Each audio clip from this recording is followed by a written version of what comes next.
నమస్కారం. ఈరోజు మనం చరిత్రలోనే అత్యంత కీలకమైన గ్రంథాల్లో ఒకటైన ఆదికాండము గురించి మాట్లాడుకోబోతున్నాం. ఈ గ్రంథంలోని మొత్తం 50 అధ్యాయాలను ఒకేసారి అర్థం చేసుకోవాలంటే కాస్త కష్టంగా అనిపించవచ్చు. కాని ఒక అద్భుతమైన మార్గం ఉంది. ఈ కథ మొత్తాన్ని ఒక రిలే రేస్లాగా ఊహించుకోండి. అంటే ఒక తరం నుండి మరొక తరానికి బాధ్యతలు ఎలా మారాయో తెలిపే 5 ప్రధాన ఘట్టాలుగా దీన్ని విభజించవచ్చు. ఈ కాలక్రమాన్ని మనం ఈనాటి విశ్లేషణలో చాలా స్పష్టంగా చూద్దాం. ఈ ప్రయాణాన్ని సింపుల్గా అర్థం చేసుకోవడానికి మొత్తం కథను 5 విభిన్న శకాలుగా విభజించాం. సృష్టి ఆరంభం, మానవ పతనంతో మొదలై జలప్రళయం, ఆ తర్వాత అబ్రాహాము విశ్వాస ప్రయాణం, ఇస్సాకు యాకోబుల కథలగుండా సాగి చివరకు యోసేపు కథతో ఇది ముగుస్తుంది. సృష్టి ఆరంభం నుండి ఈ పితామహుల ప్రయాణం ఒక క్రమంలో ఎలా సాగిందో ఇప్పుడు చూద్దాం. మొదటి ఘట్టం విషయానికి వస్తే మొదటి 5 అధ్యాయాల్లో సృష్టి ప్రారంభం గురించి, అలాగే మానవ చరిత్రలోనే జరిగిన అతిపెద్ద పొరపాటు అంటే మానవ పతనం గురించి మనం చూస్తాం. 6 రోజుల పాటు దేవుడు చేసిన పరిపూర్ణమైన సృష్టిలో అంతా బాగుందనుకున్న సమయంలో సాతాను పాము రూపంలో రావడం, హవ్వను మోసగించడం జరుగుతుంది. ఆ తర్వాత జరిగిందంతా మనకు తెలుసు. నిషేధించబడిన పండును తినడం, దేవుని ఆజ్ఞను ధిక్కరించడం, చివరకు ఆ అందమైన ఏదేను తోట నుంచి ఎంతో బాధాకరంగా బహిష్కరించబడటం జరుగుతాయి. ఇది నిజంగా మానవాళి పతనానికి మొదటి అడుగు. ఈ పతనం అక్కడితో ఆగిపోలేదు. ఎంత వేగంగా విస్తరించిందంటే ఆదాం హవ్వల పిల్లలైన కయీను, హేబెలుల కథే దీనికి ఉదాహరణ. ఇక్కడిద్దరి మధ్య ఉన్న తేడాను గమనిస్తే కయీను మనసులో పుట్టిన చిన్న అసూయ ప్రపంచంలోనే మొట్టమొదటి హత్యకు దారితీసింది. మొదటి కుటుంబంలోనే ఎంత పెద్ద విషాదం. అక్కడితో ఈ అధ్యాయాలు ఆదాము వంశావళిని నోవాహు వరకు వివరిస్తూ ఈ ఘట్టాన్ని ముగిస్తాయి. ఇక్కడ నుంచి కథ ఒక కుటుంబం నుండి భౌగోళిక స్థాయికి మారుతుంది. 6వ అధ్యాయం నుండి 11వ అధ్యాయం వరకు మనం 2వ ప్రధాన ఘట్టాన్ని చూస్తాం. ఇక్కడ పరిణామాలు ప్రపంచవ్యాప్తంగా ఎలా విస్తరించాయో అర్థమవుతుంది. ఇక్కడ మనం ఒక ఆసక్తికరమైన సైకిల్ చూడవచ్చు. పాపం విపరీతంగా పెరిగిపోయి దేవుడు జలప్రళయం తీసుకురావటం, కాని అదే సమయంలో నీతిమంతుడైన నోవహు ద్వారా ఓడను నిర్మించి ప్రాణులను రక్షించడం జరుగుతుంది. ఆ తర్వాత మళ్లీ ఎప్పటికీ ఇలాంటి ప్రళయం రాదని దేవుడు ఇంద్రధనుస్సు ద్వారా మాట ఇస్తాడు. అంతా సద్దుమణిగిందనుకుంటే మళ్లీ మనుషుల్లో గర్వం పెరిగిపోతుంది. అదే ఎత్తైన బాబేలు గోపురం నిర్మాణానికి ఫలితంగా దేవుడు వాళ్ల భాషలను తారుమారుచేసి ప్రపంచమంతటా చెదరగొట్టడానికి కారణమవుతుంది. ఈ టైంలైన్లో మనం గమనించాల్సిన ఒక అత్యంత కీలకమైన విషయం ఏంటంటే తరాల మార్పిడి.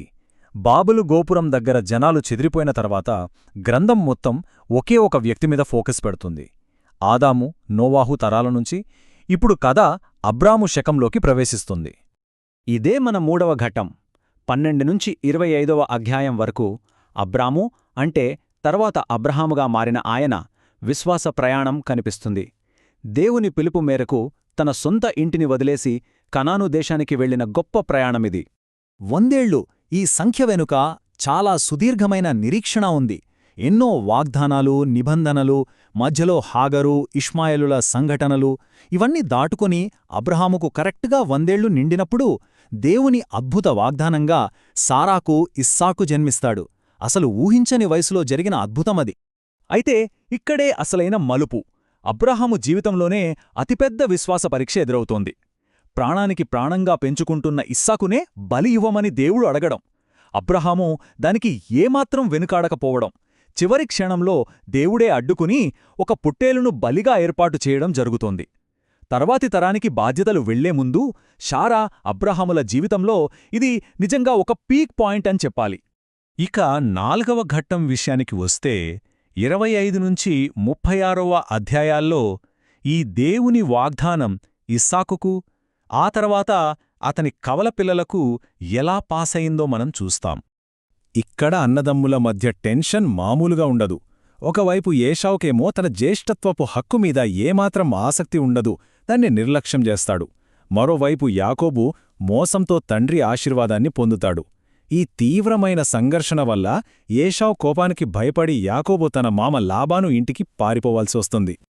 అలా పారిపోయిన యాకోబు తన మామ దగ్గర ఏకంగా 20 ఏళ్లు కష్టపడతాడు. ఒక రకంగా చెప్పాలంటే ఇది చాలా సుదీర్ఘమైన శ్రమ. ఈ 20 ఏళ్లలో అతను లేయా, రాహేలులను పెళ్లి చేసుకోవడం, బాగా ఆస్తి సంపాదించడం మరియు 11 మంది కొడుకులకు తండ్రి అవ్వడం జరుగుతాయి. ఆ తర్వాత యాకోబు జీవితంలో ఒక టర్నింగ్ పాయింట్ వస్తుంది. రాత్రిపూట దేవునితో పోరాడటం, ఇశ్రాయేలు అనే కొత్త పేరును సంపాదించుకోవటం. మోసగాడిగా ఉన్న యాకోబులో వచ్చిన ఈ మార్పు వల్లే అతను తన అన్న ఏశావును కలిసి రాజీపడగలుగుతాడు. ఈ ఘట్టం చివర్లో అతని చివరి కొడుకు బెన్యామీను పుట్టడం, ఇస్సాకు మరణించటం జరుగుతాయి.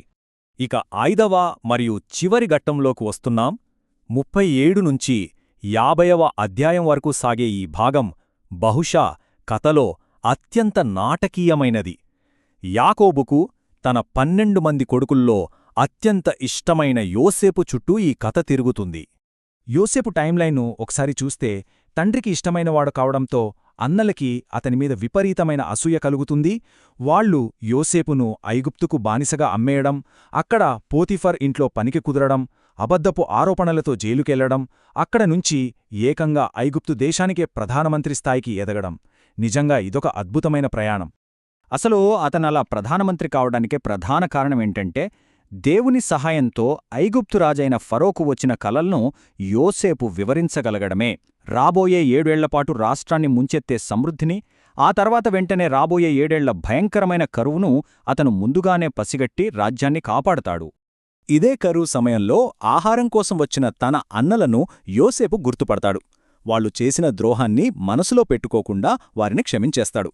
ఆ కరువు నుంచి ప్రాణాలు కాపాడుకోవడానికి యాకోబు తన మొత్తం కుటుంబంతో అంటే 70 మందితో కలిసి ఐగుప్తులోని గోషను ప్రాంతానికి వలస వచ్చేస్తాడు. ఆదాముతో మొదలైన ఈ కథ యోసేపు మరణంతో ముగుస్తుంది. చనిపోయే ముందు యోసేపు, దేవుడు ఖచ్చితంగా మిమ్మల్ని మళ్లీ వాగ్దాన దేశానికి తీసుకెళ్తాడు అని తన సోదరులకు ఒక భరోసా ఇస్తాడు. అయితే ఇక్కడ మనందర్నీ ఆలోచింపజేసే ఒక ప్రశ్న మిగిలిపోతుంది. కేవలం 70 మందిగా ఐగుప్తులో ప్రవాసులుగా ఆశ్రయం పొందిన ఒక చిన్న కుటుంబం భవిష్యత్తులో దేవుడు వాగ్దానం చేసిన ఆ గొప్ప జనాంగంగా ఎలా మారుతుంది? విదేశీ గడ్డపై ఈ పితామహులు నాటిన విత్తనాలు ఎలా ఎదుగుతాయో ఆలోచించండి. ఈనాటి మన విశ్లేషణ ఇక్కడితో ముగిద్దాం.